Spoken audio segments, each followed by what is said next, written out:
أعوذ بالله من الشيطان الرجيم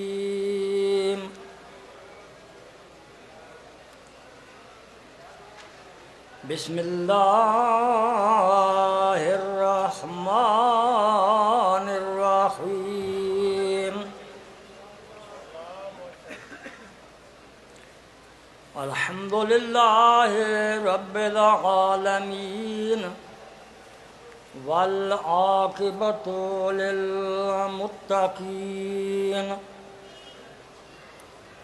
والصلاة والسلام على سيد الأنبياء والمرسلين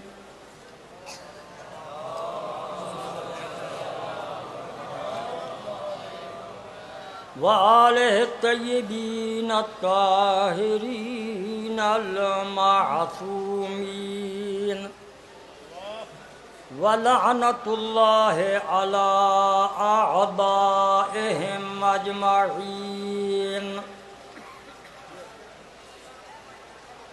بسم الله الرحمن الرحيم إنما يريد الله ليذهب عنكم الرجس أهل البيت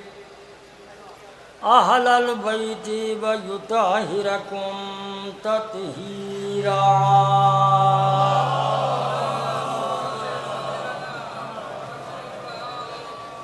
ماشاءاللہ آپ تمام صاحبان کو، حاضرین کو امام زمان عجل اللہ تعالی فرجہ الشریف کی ولادت باسعادت کی مبارک ہو۔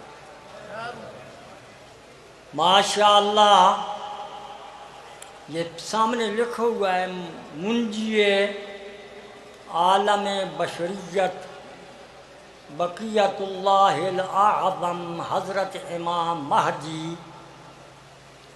عجل اللہ تعالی فرجہ الشریف کی میلاد ہے، اس ہستی کی میلاد ہے جس نے تمام پیغمبروں کی محنت کو، تمام ائمہ کی محنت کو بروئے کار لانا ہے، جنہوں نے عالمی انقلاب اسلامی، عالمی انقلاب اسلامی برپا کرنا ہے۔ حضرت امام خمینی رضوان اللہ تعالی علیہ رحمت اللہ علیہ رضی اللہ تعالی عنہ علیہ الصلاۃ والسلام، انہوں نے ایران کے اندر انقلاب کیا، لیکن اس انقلاب کے اثرات پوری دنیا میں ظاہر ہوئے۔ یہ انقلاب جو ہے حضرت امام کا، امام خمینی رضوان اللہ تعالی علیہ کا انقلاب، یہ امام زمان، امام مہدی عجل اللہ تعالی فرجہ الشریف کی حکومت کا مقدمہ اور تمہید ہے۔ ظاہر ہے جب امام تشریف لائیں گے، کل پرسوں میں نے کسی سنت کی کتاب میں پڑھا ہے، میں مطالعہ کرتا ہوں الحمدللہ، تو کتاب کو اول سے شروع کرتا ہوں آخر تک پڑھتا ہوں، میرا یہ مزاج ہے۔ اہل سنت کے عالم نے لکھا ہے، سیاہ علم ہوں گے ایران کے، خراسان کے، فیہا خلیفۃ اللہ المہدی، ان خراسان کے لشکر جن کے علم سیاہ ہوں گے، ان میں مہدی اللہ کا خلیفہ ہوگا۔ سمجھ شریف آئی؟ اللہ کا خلیفہ مہدی خراسان کے لشکروں میں ہوگا، وہ لوگوں کا بنایا ہوا نہیں ہوگا۔ اس نے منصب امامت، بھائی آپ کو میں بتا دوں، منصب امامت شاہ اسماعیل بڑا مشہور عالم گزرا ہے دہلوی، وہ ادھر صوبہ سرحد میں مارا گیا تھا، ادھر اس کی قبر ہے، اس میں لکھا ہے۔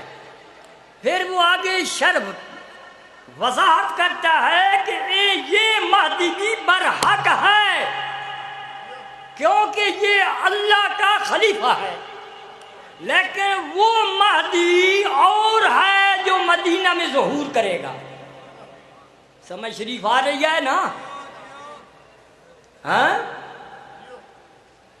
تو میں نے الحمدللہ اس پر حاشیہ لگایا کہ وہی مہدی ہوگا، ظہور دو ہوں گے، ایک دفعہ مدینہ میں ظہور کرے گا، کئی عرصہ ادھر رہے گا لیکن لوگ ساتھ نہیں دیں گے۔ وہی مہدی دوسرا ظہور خراسان کے لشکر میں جس کے علم سیاہ ہوں گے، وہی مہدی خلیفۃ اللہ ظہور فرمائے گا۔ ہے وہی مہدی، دو نہیں ہے۔ پیغمبر اسلام نے دو مہدیوں کے بارے میں نہیں بتایا، ایک مہدی کے بارے میں بتایا۔ تو حضرت کا پہلا ظہور مدینہ میں، دوسرا ظہور خراسان کے لشکروں میں، لیکن لوگ اس کو نہیں منائیں گے۔ وہ اللہ خلیفۃ اللہ المہدی، وہ اللہ کا بنایا ہوا خلیفہ مہدی ہے۔ سمجھ شریف بھائی؟ الحمدللہ میں مطالعہ کرتا ہوں، جس کتاب کا بھی میں مطالعہ کرتا ہوں، حقانیت اہل بیت پر ایک نئی دلیل آتی ہے۔ حقانیت اہل بیت پر ایک نئی دلیل آتی ہے۔ مجھے مذہب امامیہ اثنا عشریہ کے بارے میں اتنا یقین ہے جتنا مجھے قرآن کے بارے میں یقین، جتنا مجھے رسول اللہ کی نبوت و رسالت کے بارے میں یقین، اتنا یقین جتنا مولا علی ولی کی امامت اور خلافت کا یقین ہے۔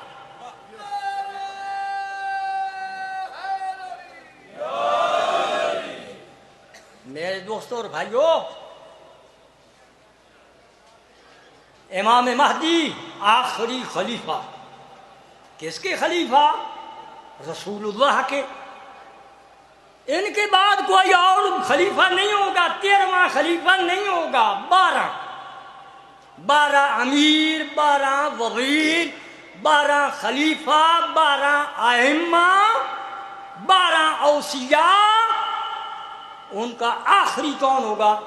امام مہدی خلیفۃ اللہ۔ امام اپنے وقت پر اللہ کے حکم سے ظہور فرمائیں گے۔ امام اپنے اللہ کے حکم کی انتظار میں ہیں۔ جب اللہ کا حکم ہوگا تو امام مہدی خلیفۃ اللہ ایک لمحہ بھی تاخیر نہیں کریں گے۔ ان کے ماننے والے اس طرح سمٹ جائیں گے ان کے پاس جس طرح مقناطیس لوہے کو کھینچ لیتا ہے، شرق سے لے کر غرب تک، شمال سے لے کر جنوب تک، تمام حضرت کے ماننے والے اکٹھے حضرت کے پاس ہو جائیں گے۔ وہ میرے بھائیو، ہمارا مذہب امامیہ اثنا عشریہ، ہم اماموں کے قائل ہیں جن کا حق یہ ہے کہ وہ اسلامی حکومت کے سربراہ ہوں۔ یہ زمانے کے تغیرات، تحولات کے ہادیان برحق کو ظالم اور جور لوگوں نے ہادیان برحق کو جھکیل دیا، پیچھے کر دیا اور خود آگے آ گئے۔ وہ دیکھو بخاری، دیکھو میں نے ساری بخاری پڑھی ہے، اس کا حاشیہ پڑھا ہے، بین السطورین، پہلی جلد کے جو مطالب ہیں میں نے وہ سارے پڑھے ہیں۔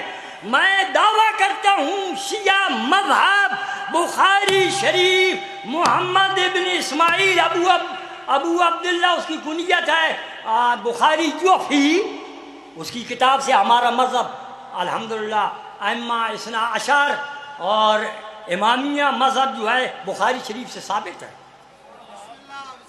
وہ اگر ہماری کتابوں کو نہ مانے، بخاری میں لکھا ہوا وَمَن مَاتَ وَلَمْ يَعْرِفْ امام زمانہ فقد مات میتۃ جاہلیہ، جو اپنے زمانے کے امام کی معرفت نہ رکھتا ہو وہ جاہلیت اور کفر کی موت مرا۔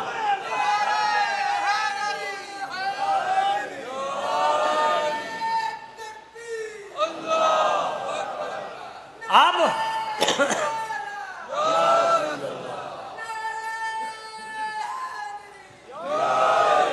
مجھے بتائیں، سارے فرق اسلامی مجھے بتائیں، ان کے پاس امامات، ان کے پاس خلافت، ان کے پاس ولایت کا عقیدہ اور نظریہ ہے؟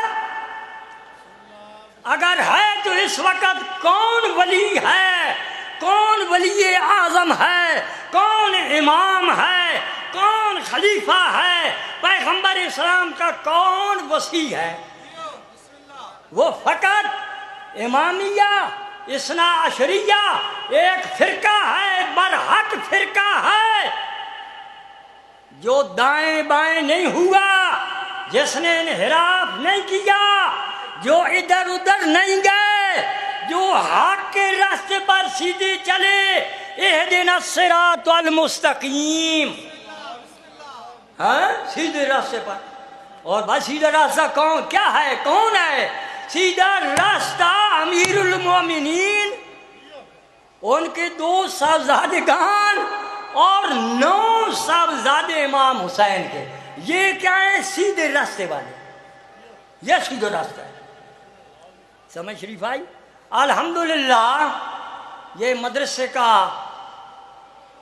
اساسی اجتماع اور ساتھ امام زمان اجل اللہ تعالی فرجہ الشریف کا جشن بھی ہے۔ آج اگر پیر صاحب ہوتے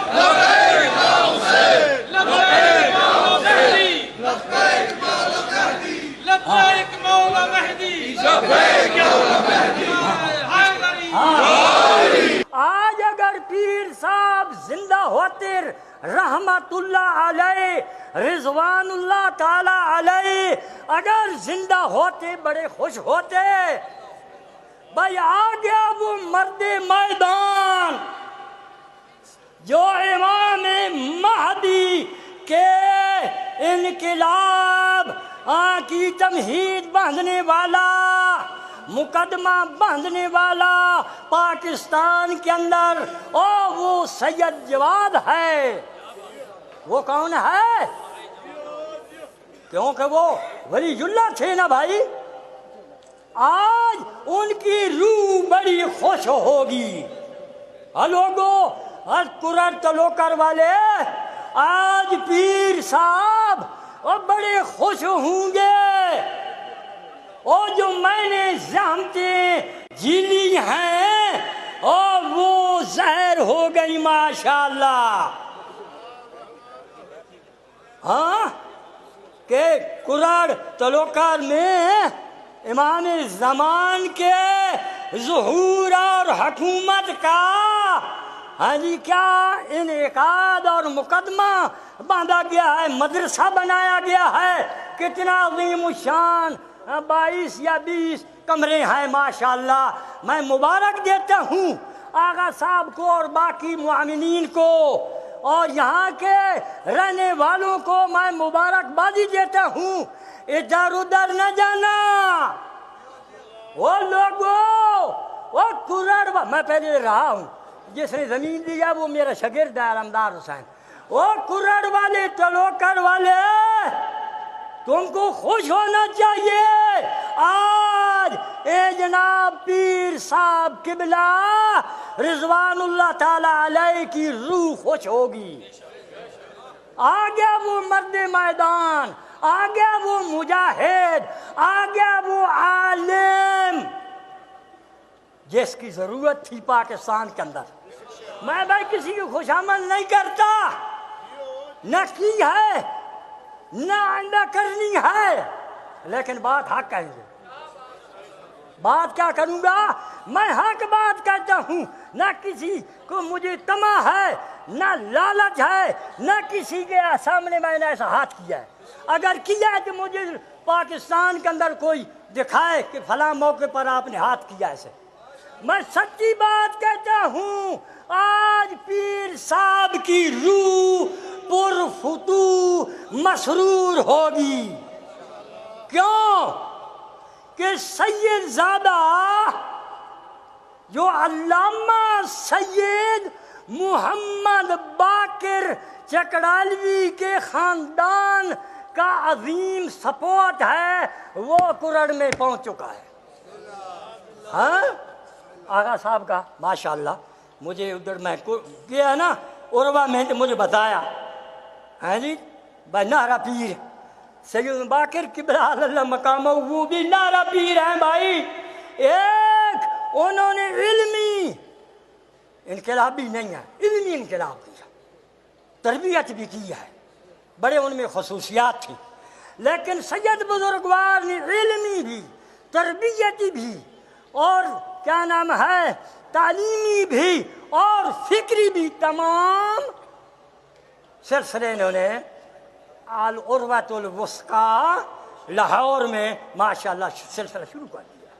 جب امام زمان آئے تو ایسا تو ہو نا بھائی، وہ پاکستان میں کوئی تو امام کا نمائندہ بن سکے نا، وہ امام سب کو ریجیکٹ کر دے، یہ بھی میرا نمائندہ نہیں ہو سکتا، جاہل کو امام بنائے گا نمائندہ؟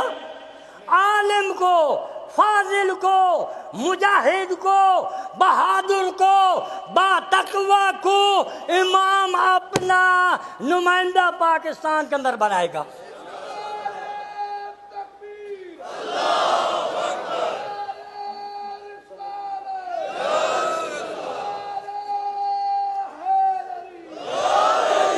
پیر صاحب کی زحمات، کوششیں، تگ و دو اور تبلیغ جو ہے وہ رنگ لائی ہے، اب رنگ لائی ہے۔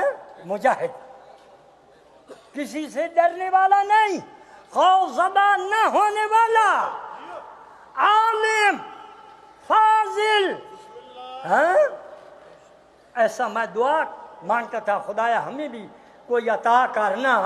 ایران میں تو ماشاءاللہ حضرت امام خمینی ادھر آئے ہیں، اگر رہبر بھی آئے ہیں، میرے مولا پاکستان میں بھی کوئی ایسا بھیجنا، تو اللہ تعالیٰ نے میری دعا قبول کر لی، قبول کر لی ہے، اوروں کو بھی تو قبول کی ہوگی نا۔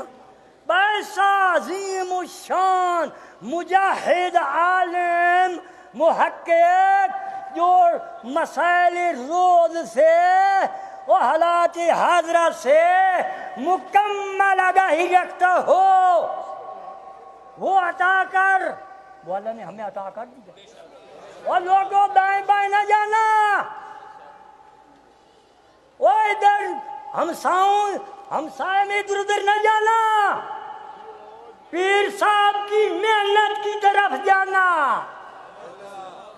لوگ کریں گے مخالفت، وہ کرتے رہتے ہیں، لیکن اللہ تعالیٰ نے ہمیں نعمت عظیم عطا کی ہے۔ ایسا نہ ہو یعرفون نعمت اللہ ثم ینکرونہا، اللہ کی نعمت کو انہوں نے پہچانا اور پھر جان بوجھ کر آمدن اس نعمت کا انکار کر دیا۔ تم ایسا نہ کرنا، پکا ایمان رکھو۔ جو پیر صاحب چاہتے تھے وہ ہنسی آج آ گئی ہے۔ جو امام زمان چاہتے ہیں کہ ملک پاکستان کے اندر میرا ایک نمائندہ ہو جو عالم ہو، فاضل ہو، مجاہد ہو، بہادر ہو، شجاع ہو، باتقوی ہو اور حالات حاضرہ سے بھی آگاہ، وہ آگاہ الحمدللہ۔ میں خوشامد نہیں کرتا، 70 سال سے اوپر عمر زندگی ہو گئی ہے۔ ہاں آپ جتنا شکریہ کرو اتنا کم ہے بھائی، جتنا شکریہ ادا کرو اتنا کم ہے۔ ہاں تو میں آغا صاحب کے درمیان حائل نہیں ہونا چاہتا، وقت بھی تھوڑا ہے۔ وآخر دعوانا ان الحمدللہ رب العالمین، اللہم صلی علی محمد وآل محمد، رب صلی اللہ علیہ